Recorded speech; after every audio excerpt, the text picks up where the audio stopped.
Hi అందరికీ నమస్కారం. Welcome to my channel. AP ఉద్యోగులు మరియు పెన్షనర్లకు 12వ పీఆర్సీ గురించి తాజా సమాచారం, అలాగే 2023 జూలై డిఏ గురించిన వివరాలైతే వీడియోలో ఉన్నాయి. వీడియో ఎక్కడే కానీ స్కిప్ చేయకుండా ఎండ్ వరకు చూసేయండి. అప్పుడే పూర్తి ఇన్ఫర్మేషన్ అర్థమవుతుంది. అలాగే వీడియో నచ్చినట్లయితే ఒక లైక్ చేయండి. ఇంకా సబ్స్క్రైబ్ చేసుకున్నట్లయితే మన ఛానల్ని సబ్స్క్రైబ్ చేసుకోవడం ద్వారా నేను చేసే ప్రతి ఒక్క వీడియో మీ వరకు రీచ్ అవుతుంది. ఆలస్యం చేయకుండా వివరాలకైతే వెళ్ళిపోదాం.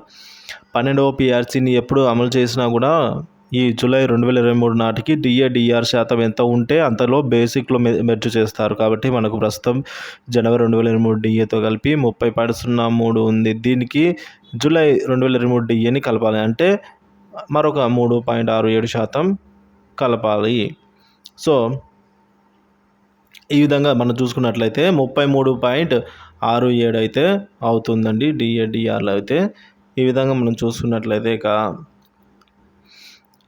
పీఆర్సీ ఇచ్చే క్రమంలో ఫిట్మెంట్ అనేది ఎంతో కీలకం. 11వ పీఆర్సీలో కూడా 23% ఫిట్మెంట్ ఇచ్చారు. ఇప్పుడు 30% ఫిట్మెంట్ ఇస్తే జూలై 2023 నాటికి డిఏ 33.67% ప్లస్ ఇప్పుడు ఇవ్వబోయే 30% ఫిట్మెంట్తో కలిపి 63.67 బేసిక్ అయితే పెరుగుతుంది. దీనివల్ల సగటున ఒక ఉద్యోగికి 40,000 రూపాయలుగా అందుకున్నట్లయితే బేసిక్ శాలరీ అనేది, సో అతనికి 65,468 రూపాయలుగా అయితే పెరగడం జరుగుతుంది. జీతం ఇంక్రిమెంట్ అయితే రావడం జరుగుతుందండి.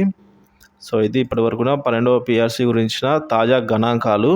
సో అలాగే 2023 జూలై సంబంధించిన డిఏలు 3 సమాన వాయిదాల్లో అయితే చెల్లిస్తామని చెప్పారు. దీనికి జూలై 2024 నుంచి క్యాష్ రూపంలో చెల్లిస్తూ ఉన్నారు. సో ఈ 12 నెలల బకాయిలను అయితే 3 సమాన వాయిదాలలో 2025 లోపల అయితే చెల్లిస్తామని చెప్పారు. సో సకాలంలో అయితే జీవో కూడా మనకైతే జారీ చేయడం జరిగింది. కాబట్టి సకాలంలో ఇవి జమ అవుతాయి. ఎట్టి పరిస్థితుల్లో ఎటువంటి ఆ టయానికల్లా జమ అవుతాయి.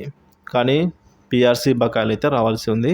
సో త్వరలోనే ఈ 7,000 కోట్లు మరియు ఆ 4,000 కోట్లు మొత్తము ఈ ఏపీలో ఉన్న ఏవైతే పెండింగ్ బకాయిలు ఉన్నాయో, అలాగే ముందు బటన్ నొక్కి కూడా రాని క్లియర్ కాని బకాయిలు అయితేనేమి, ఇవన్నీ కూడా ఎట్టి పరిస్థితుల్లో జమ చేయాలని అయితే ప్రభుత్వాన్ని ఉద్యోగ సంఘాలు డిమాండ్ చేస్తూ ఉన్నాయండి.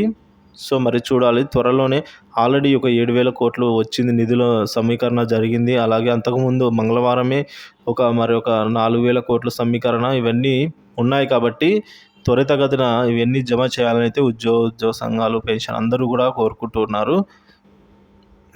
వీడియో నచ్చినట్టయితే లైక్ చేయండి, షేర్ చేయండి. ఇలాంటి వీడియోస్ కోసం మన ఛానల్ని సబ్స్క్రైబ్ చేసుకోండి. Thank you for watching this video.